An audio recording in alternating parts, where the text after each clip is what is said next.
Good morning, everybody. Welcome to today's 1 Million by 1 Million Strategy Roundtable for Entrepreneurs. 1M1M, as you know, is the first and only global virtual incubator accelerator in the world. We're headquartered right in the heart of Silicon Valley off Sand Hill Road, but we do operate globally with entrepreneurs from all over the world. So this is our 239th roundtable. So those of you who have been here before, you know the format, but those who don't, we're going to do some mentoring with 4 entrepreneurs from different corners of the world. Sounds like we have a few from different parts of the United States, and then we have one from Africa.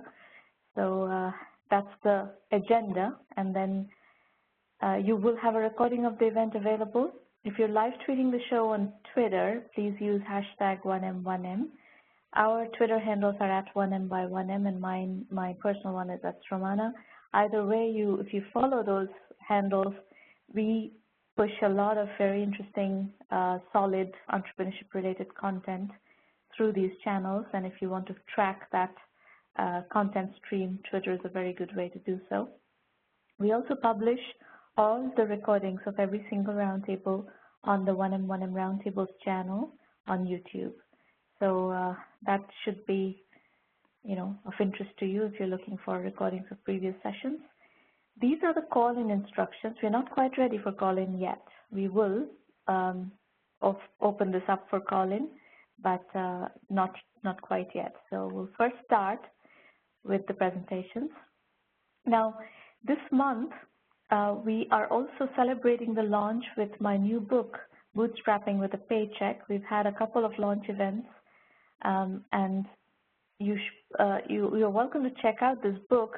It basically talks about this massive trend in the industry today where, a lot more people than before are aware of entrepreneurship as a discipline, and a lot more people want to be entrepreneurs. And however, many of them have jobs and they're trying to kind of tinker and build a business on the side before jumping into it full time. So it's a risk-mitigated approach to entrepreneurship, and it works. So what you'll find in the book is a series of case studies that showcase entrepreneurs who have built substantial businesses using this mode of, taking measured risk and then gradually increasing their commitment into a business. And then some of them have gone on to build gigantic businesses. One of the case studies in the book is DataStax that did exactly what I said, and they've raised $109 million of venture capital and are valued at over $750 million. So this is not just small stuff. There's substantial businesses that are getting bootstrapped using a paycheck. We have another case study of a company called eClinicalWorks that has gone up to $300 million plus in revenue. That was also bootstrapped with a paycheck. So, you can also do $1 million a year business. You can do a $5 million a year business. You can do a $10 million a year business. You can do a $500 million a year business. It doesn't matter. That really is dependent on your scale of ambition and sacrifices that you have to make to follow the path of an entrepreneur. But the method of bootstrapping with a paycheck seems to be working, and there are nuances to be understood in that area. So that's why we published this book. It's something that we are using. It's a methodology that we are using quite extensively, actually, in the 1M1M program itself. Okay, so we start today's mentoring session with Lona Alia Duncan. Lona, if you could unmute your line and tell us what you're doing with Style Len, that would be great. Hi, Simona. Very nice to meet you here. All right. Hello. Thanks. So I have some proprietary information on the slides. I wasn't aware that they'll be shared online, so I'll ask you to probably skip through a couple of the number slides if that's okay, and I can explain through them. Okay. Okay, perfect. So Styland, we are a Silicon Valley company. We were founded here about 2 years ago. It's a peer-to-peer fashion rental marketplace. So think Airbnb for closets. If you go to the next slide, please. So here's the problem. Let's say you're a guy, and imagine buying a suit every time you go to an event. That sounds pretty crazy, right? Well, women have to buy a new dress every time they go to an event because they cannot be seen wearing the same thing twice. So if you go to the next slide, you'll see that with 6 to 12 events a year, women can spend anywhere from $1,800 to thousands of dollars a year on these dresses. If you go to the next slide, they will sit and collect dust in their closets. So in fact, on the next slide, you will see that $50 billion worth of inventory is sitting in women's closets across the U.S. Now the next slide has the solution. So instead of buying that dress, you can rent it from another member of Styland at 1/10 of the retail price. Good Morning America called Styland the closet of your dreams without breaking the bank. Now, here's how it works. If you have items in your closet that you want to monetize, you can send them to Styland. We will pick the ones that we think are going to rent, and then we will do all the logistics operations for you. So rent it out, and every time it rents, you receive 50% of that rental. All the items are insured. Now, if you are a borrower, meaning you need a dress for that holiday party coming up, you can go on our site, pick a dress or two. It'll get shipped to you. You use it for a week, and then you return it back for dry cleaning. So on the next slide. Who's doing the dry cleaning? Are you doing the dry cleaning, or? We are right now. Mm-hmm. So the dress comes back to you, and you send it back to the original owner, or are you keeping it in your inventory and managing that inventory for them? That's a good question. We are keeping it in inventory and managing the inventory for them to make it easy. I see. So for an owner, if they choose to participate in your program, they don't get to use that dress anymore unless they rent it from you again. They can get the dress whenever they'd like to, so they don't have to pay for it. We would give it back to them, and they'll return it back to us. Unless the dress is rented for the week, they cannot have it if somebody else has it. But okay. Otherwise, they can have it back. Okay. So in terms of the market size, it's hard to say because it's such a new market. But Men's Warehouse, for example, that rents tuxedos, they do about $1.3 billion a year in revenue. Now, women consume 7 times more than men do when it comes to fashion, which makes this a $9 billion opportunity. Now, if you go to the next slide. I don't like that way of calculating TAM, but go ahead. Okay, sounds good. I'd love to hear your feedback on that. In terms of market validation, I'll skip to this slide, if that's okay. We've been around for the last 10 months, and we've had lots of sign-ups. People are using it. Thousands of transactions in San Francisco alone. In terms of scaling, we would like to scale through shipping versus, going city by city. So that's what we'll do in the next couple of years. So in terms of the growth, our borrowers and lenders are the same person.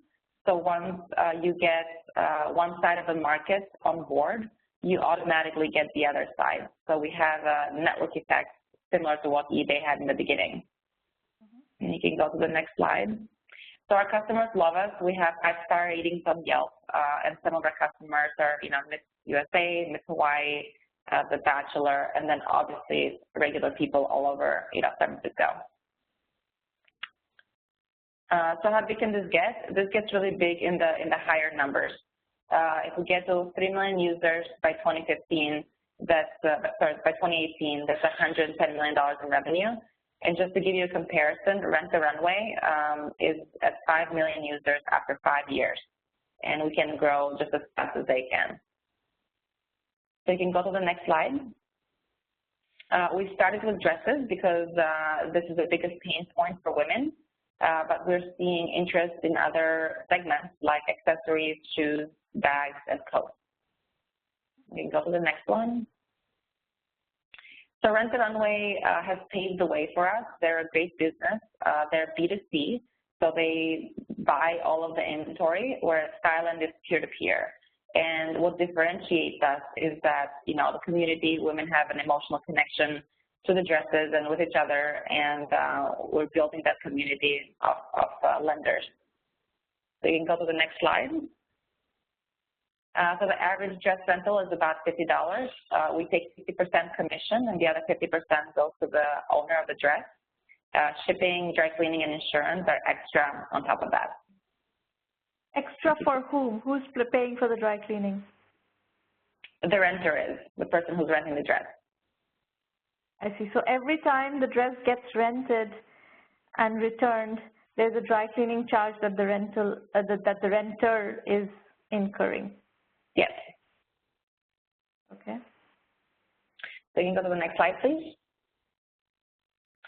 So why are we doing this now? Well, I'm sure you know that the sharing economy has gotten really big lately, and millennials are the first asset-light generation, which means that they'd rather have access to things like cars and spaces and skills versus owning things.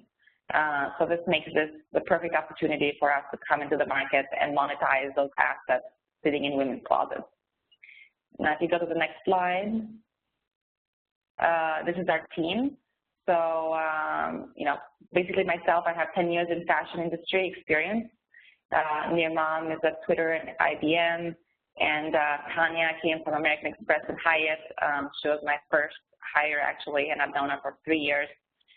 Christina is, you know, she came from operations at Zalando, which is a copycat of Zappos in Europe, and she's heading our operations and logistics.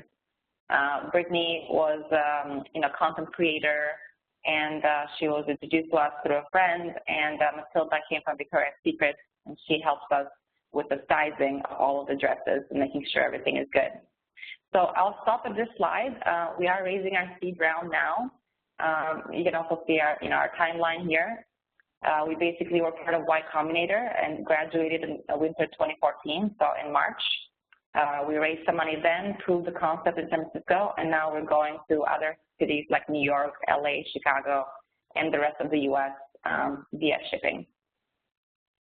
How much have you raised so far? Just the Y Combinator 107K, or is that there more money in? No, we raised about 250 after YC, and now we're raising, you know, a total of 750 right now to add to the whole round. I see. So what is your question? No, I did not have a question. I just kind of like this. That's pretty much it. Oh, okay.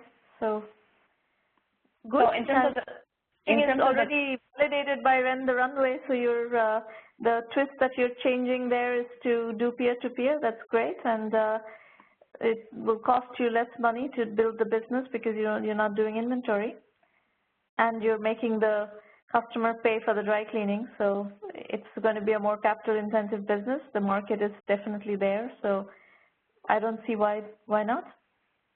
Cool. Thank you, Samana. I also have a question in terms of the TAM. You said it's not a good way to calculate it.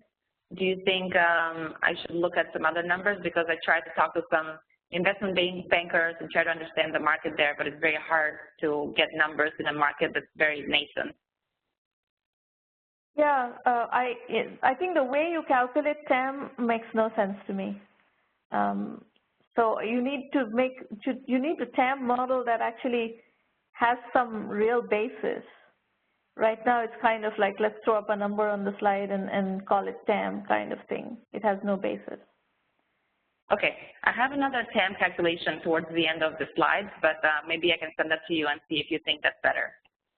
I don't do any reviews of slides or material outside of these sessions unless you're a member of the premium program. Got it. Okay, no problem. So yeah, you can close down after the presentation. I'd rather not have all the information up on the screen. Thank you. Right.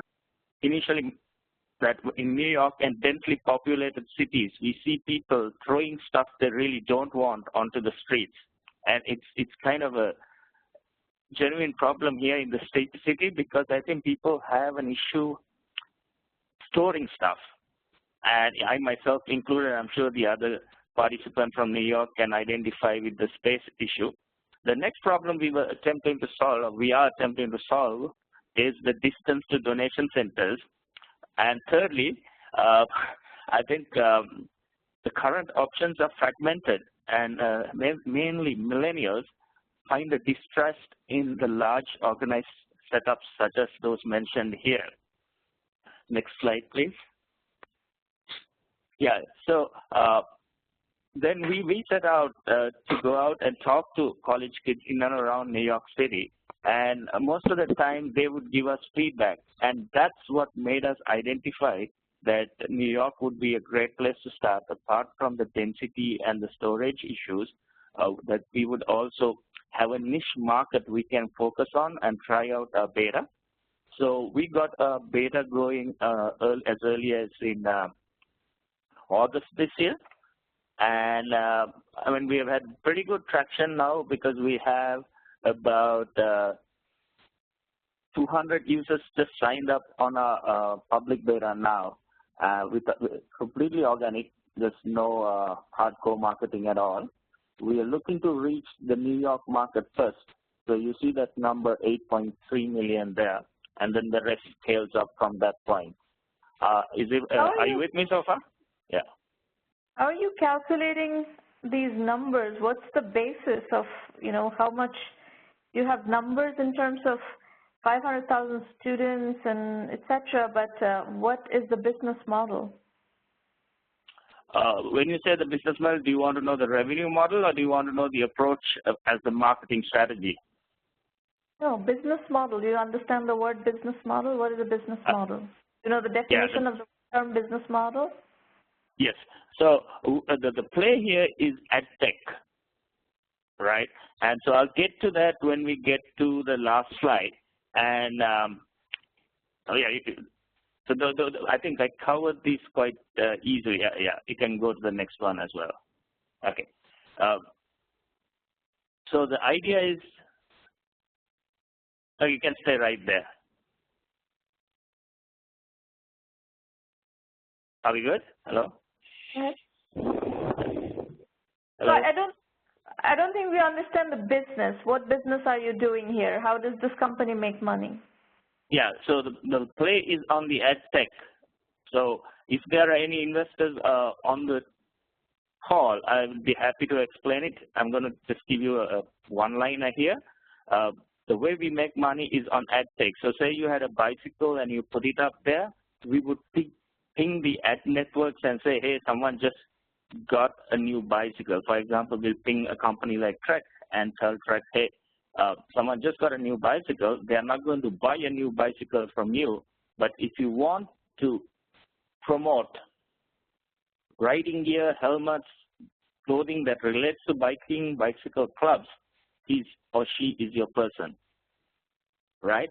So it's more related marketing over correlated marketing. So you definitely know somebody has a bicycle here.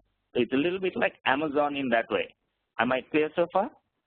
Yeah, so you're trying to get people to register their product, whatever they own, to sell on your marketplace? So it's not a sell. Yeah, it's not a sell. It's a barter. It's a swap, or you give it away free, right? Okay. So if you think of this in terms of more, as I saw on the first slide, Craigslist meets Goodwill meets eBay, then you might have a kind of a clearer picture of where we're hitting at. How much, who's willing to pay for this data and how does that work at scale? What's the? So as we scale, larger ad networks are the ones that will be willing to pay. Are you sure about that? Validated that? Yeah, we have talked to some people, including Dun & Bradstreet, who is interested in the data at a scale level, and also a few other ad networks in New York. Okay. So what is your question? I didn't hear your question. Sorry. What's your question? Yeah. So our question is pretty much wanted to pitch to you and see an investor or a journalist's point of view of how we should pitch this, especially to journalists. I'm going to make use of the fact that you have kind of a journalist approach and see how we would pitch the story when we do approach the press. Until you get some validation, the press is not going to cover your story. Okay. Because, nobody's convinced, right, whether this is going to work or not. And the problem you will face with journalists is that, one, most of the entrepreneurship media wants companies that are funded. They want somebody else, the investors, to do due diligence on the company so that they can write about something that has already been vetted by investors. So that's one issue that the whole industry is facing, is that unless you have funding, the journalists don't cover it. As far as I'm concerned, I only cover stories where there is traction. Unless you've done customer validation, unless somebody has bought into your product and or service, whatever, I don't write about them. Right. So fair enough. We are in our public beta. We just launched Android app this last Monday, and we have about 20 people out of the 200 who are actively bidding and using the platform at the moment. So we do realize that, and we are quite aware in our business plan on that, because for us too, the validation for my co-founder and me, it's very important that the users validate and we take it from there. I think you can go to the next slide. Yeah. So that's our basic race and where we want to scale it up, and our exit options and plans for the future, that's the next guy. All right. Good luck. Thank you. Daniel, you're up next. Are you on the call?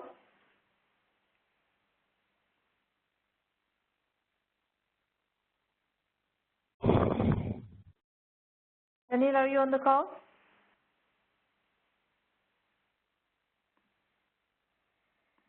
What's going on?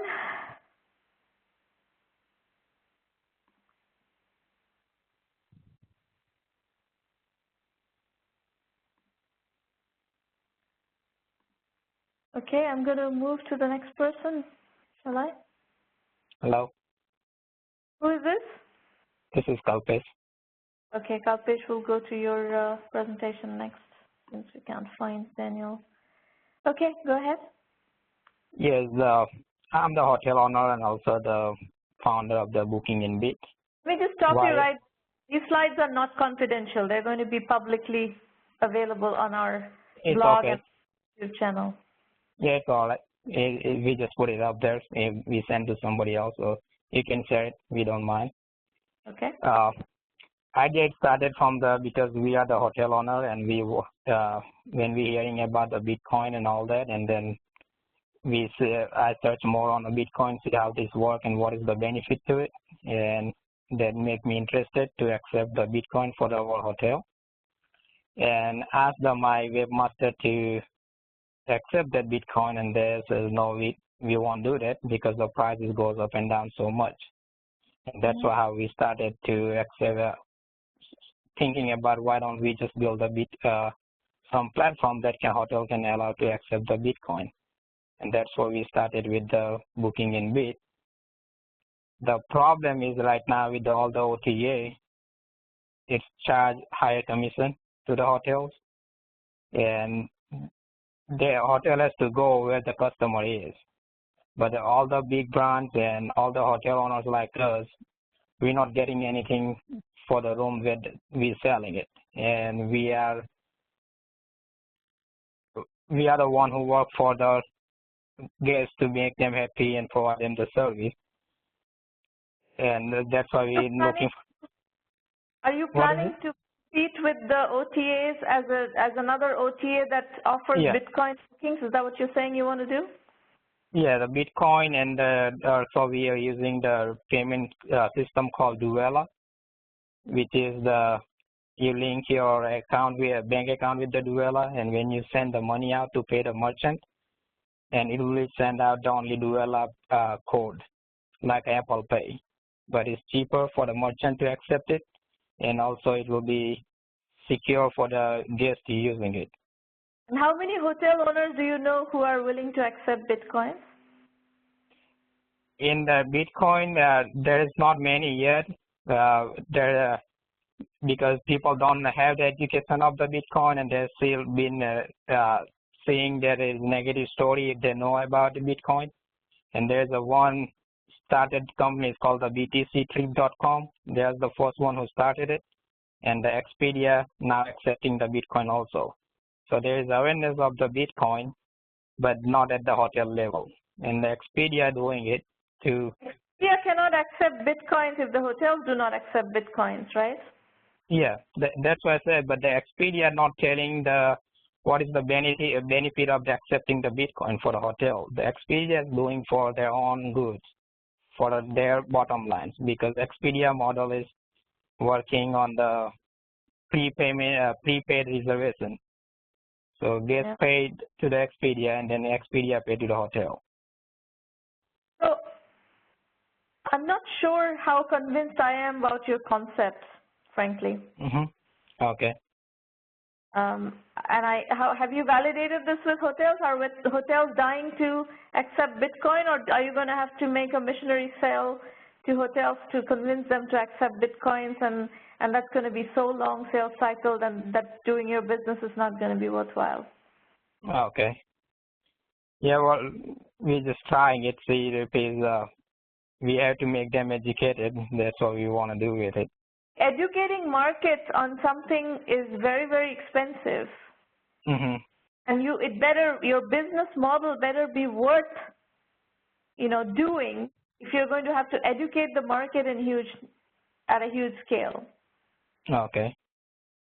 So I somehow or the other, this concept does not convince me, but I hesitate to say anything conclusive just because,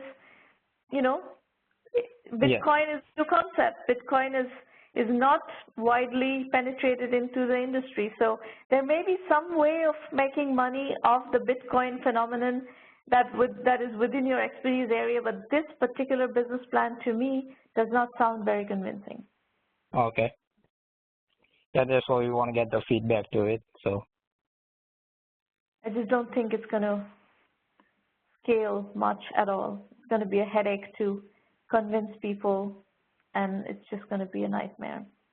Okay. All right. All right? All right, thank you. Questions? No, that's why I just want to show it to you. Okay. Daniel, are you on the call?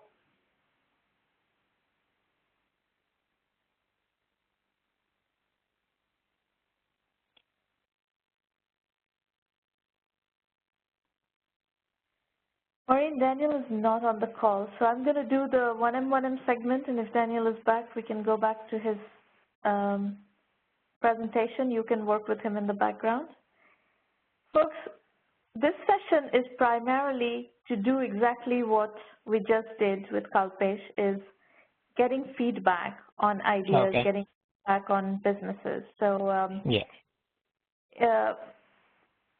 so Kalpesh, I think if your presentation is done, you can actually switch yourself to attendee only mode and mute your line.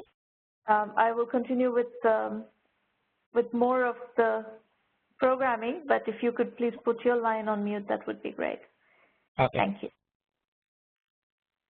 So if you're actually interested in getting feedback, this is not a place where you come to get coverage. That's not why we'd be happy to look at your presentation if you're an early stage venture and give you feedback on various aspects that you're trying to work out, but this is not necessarily the place to come for getting coverage. I'm happy to learn about your business and your opportunity that you're working on, but this is not necessarily what's going to trigger a lot of media coverage. That's not the intent of this session. It is a mentoring session, so let me just be very clear about that. So you can, if you think that there are entrepreneurs in your network who are looking to build a serious company and are looking for feedback, this is a good forum to refer them to. I will explain to you how 1M works.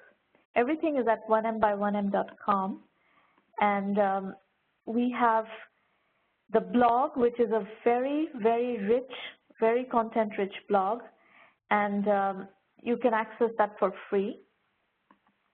The Entrepreneur Journeys book series now has 11 books in the sequence, and each of them has a collection of case studies and analysis and synthesis of ideas on that topic. So you have a book on bootstrapping, you have a book on positioning, you have a book on women entrepreneurs, that's feminine feminism. We have a book on India, entrepreneurship in India, that's Seed India, especially navigating the seed capital ecosystem in India. We have 2 books on specific aspects of bootstrapping which have emerged to become major mechanics and techniques of bootstrapping. One is bootstrapping using services, the other is bootstrapping with a paycheck, which we are just launching this month. We have a book on e-commerce. We have a book on cloud computing. So there's, in each case, what we have given you are case studies of entrepreneurs who have built businesses and what you can learn from them. That's the philosophy of the program overall, learning from people who have done it before. The blog has a lot of content, and you also have, this is what the site looks like. You also have these free roundtables every week, pretty much. Next week is Thanksgiving, but besides that, besides the holidays, we have roundtables almost every week. So we've done over 230 roundtables at this point. You can go to the free public roundtable page and register yourself. If you actually bring material that you want to work with me on, these roundtables are much more productive. If you're just trying to get the exposure and pitch and get a little bit of publicity, that's not necessarily the mode in which this session is the most productive. So, however, if you're actually looking for help on your ideas, this is a very good place. You can register to pitch, or you can just register to attend and learn from these conversations and discussions that happen at these roundtables. The philosophy is case study-based learning. The whole program actually is case study-based learning. You also get to learn from a very powerful curriculum that we've created by working with over 600 successful entrepreneurs who have built sizable companies. And that's what actually informs and powers our video lectures and case study-based curriculum. That's part of the premium program. We've conveyed a whole methodology of how to put one foot before the other through that. We help you with business development where appropriate. We help you with strategy consulting, sessions like this that are members only. We also help you with financing, if that's something that you're looking for help with and your company is financeable. We'll teach you all the diagnostics as well as the mechanics of how to put a financing deck together. And then we will introduce you to investors if and when you're ready. And then we help you, actually in the premium program, we do help you with media relations as well as getting coverage through our channels. We have extensive media relationships as well as media clout, and we do give you coverage through that. However, we do put you through a certain level of validation before we start putting you out there so that you don't embarrass yourselves by claiming something that is not viable. The $1 Million Club is on the website. It's a showcase of our $1 million entrepreneurs who have crossed the $1 million mark. It's a major milestone in an entrepreneur's journey. So we celebrate that. And that's what this program is about, is to help you navigate that very, very complicated, very difficult first million, journey to the first million phase. And then if you continue to work with us, we'll work with you on scaling as well. We do have a lot of companies who have scaled beyond that. The one-on-one and value equation is the ROI analysis of the program, and that is $375,000 worth of value plus 5 to 10% equity. And that is a unique differentiator of this program. Actually, we do not charge any equity, and we take anybody. If you are working in the domain of IT and IT-enabled services, we'll be happy to work with you. We do not screen. We do not have any stage requirements, nothing. As long as you're working within our domain, we are very inclusive in the same sense that a Y Combinator or a Techstars takes pride in how exclusive they are. We take pride in the fact that we are completely inclusive. So that's an important differentiator of the one-on-one program, and you can use it from at any stage of your business as early as possible. And we recommend that you start as early as possible so that you can follow the methodology early on without having to without making a lot of mistakes that you would then have to roll back. And by the time you come to us, then you have exhausted a lot of your resources, and we don't have the runway needed to help you be successful. So we prefer that you start following the methodology early on. And we give you lots of orientation material on how to use 1M1M effectively. The self-assessment is one of them. You should take a look at the self-assessment and ask yourself these questions. These are good validation questions, and if you, in the event that you go out for financing, investors will ask you these questions. The premium program is, there's tons of material available on the blog to evaluate the premium program. You're welcome to look at that. The video FAQs should answer all your questions pretty much. We have, answered many questions over time, so we know what questions come up. The curriculum, as I said, is case studies and video lectures. We've had over 600 successful entrepreneurs participate in developing these case studies and their journeys, sharing their journeys, their advice and everything. And that's what we have used to develop this curriculum so that you can really learn from people who have done it before, and that's critical. The curriculum has actually 7 core topics. That's bootstrapping, positioning, market sizing, customer validation, financing, customer acquisition, and team building. And on the elective side, we have a whole lot of different electives: Web 3.0 and e-commerce, cloud computing and business solutions, outsourcing and consulting, mobile and social apps, healthcare IT, online education, etc. And a variety of other new electives that we have added. So we keep adding new electives. The core is solid. And then we add new case studies continuously and new modules into each of these broader topic areas as things come up. Our methodology is lean, capital-efficient, bootstrap startups. Whether or not you raise money, you're going to have to go through this phase of lean, capital-efficient, bootstrap startups. That's the requirement, because people are looking for validated businesses to invest in, even if you go for investments. And a lot of companies are not necessarily fundable by the venture capital ecosystem. Over 99% of companies do get rejected. So you have to, a lot of people end up building businesses in a bootstrap mode, and that's perfectly okay. We are actually one of the very few incubators, accelerators in the world that has a real focus on helping the bootstrap businesses, because most of the incubation acceleration ecosystem of the world are focused on businesses that will eventually get funded. We don't have that requirement. The coverage of premium members is a page that you can access from the press page, where you'll see the kind of coverage we generate from our premium members. The Twitter channel, that's our Twitter channel, which also flows through Facebook and LinkedIn, is quite extensive, and we give you access to publish through that. So if you're trying to get your message out there, this is a very, very good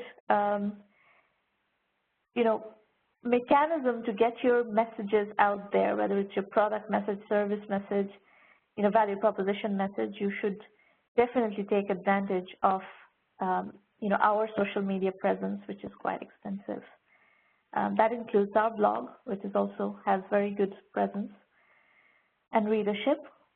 If you work in the area of entrepreneurship development in any capacity, it could be incubation, it could be entrepreneurship development organizations, and anywhere in the world, if you would like to partner with the 1M1M program, we are very happy to do so.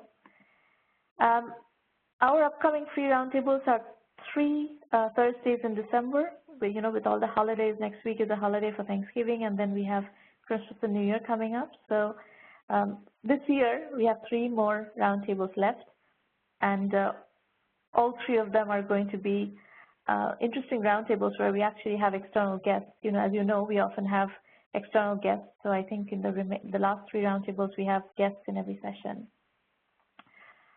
Vision India 2020 is a book that I wrote a few years ago, and it has $45 billion business ideas, and it uses a technique called visioning. So if you're still looking for an idea, you could use this book to generate an idea. It's as if we are set in sitting in 2020 looking back on building these different businesses. And this one is focused on India, but pretty much the ideas are developing economy oriented. So emerging markets, these ideas would apply to any of the emerging markets, no matter whether you are in Africa or Latin America or East Asia, these ideas mostly would apply. We have a program called the Incubator in a Box. It's a platform that many of our partners are using to run their own incubation programs of various kinds. It could be entrepreneurship, it could be ecosystem development, and so forth. Bootstrapping with a Paycheck, as I said, is our new book that just launched recently and is actually getting a lot of buzz. The previous book from this fall is Carnival in the Cloud, that has 15 cloud entrepreneurs and how they have become successful. So if you're doing a cloud venture, this is one that you can learn from. And if you're doing an e-commerce venture, the book that we released in September, called From E-commerce to Web 3.0, has 15 case studies of successful e-commerce entrepreneurs whom you can learn from as well, and it covers a lot of the trends of the e-commerce marketplace. So we're going to go into Q&A shortly. Daniel, are you on the line? If you are, I could go to your presentation before taking the audience Q&A calls. All right, well, since we don't hear from Daniel, we can go to audience Q&A. Does anybody want to call in? If you're calling in, please let us know in public chat, or you can ask questions in the public chat as well.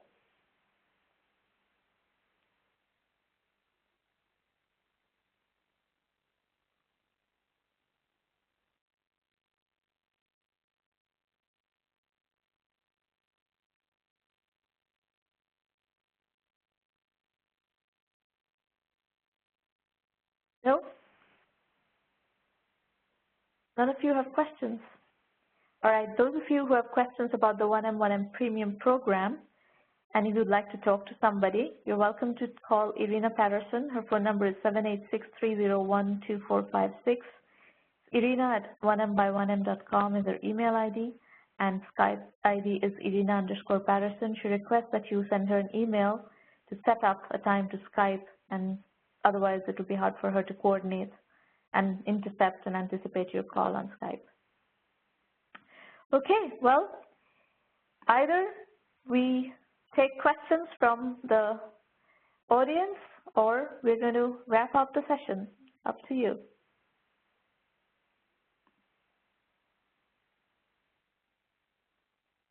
Anne Clark says Irina has been very helpful. I'm glad to hear that. Irina is wonderful.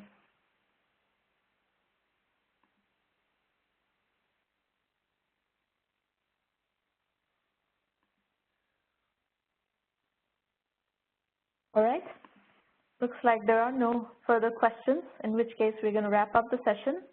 And have a happy Thanksgiving, everybody, those who celebrate, those who are in the United States. And we will see you back in a little while on December 4th for the next public roundtable. Thank you, everybody, for coming.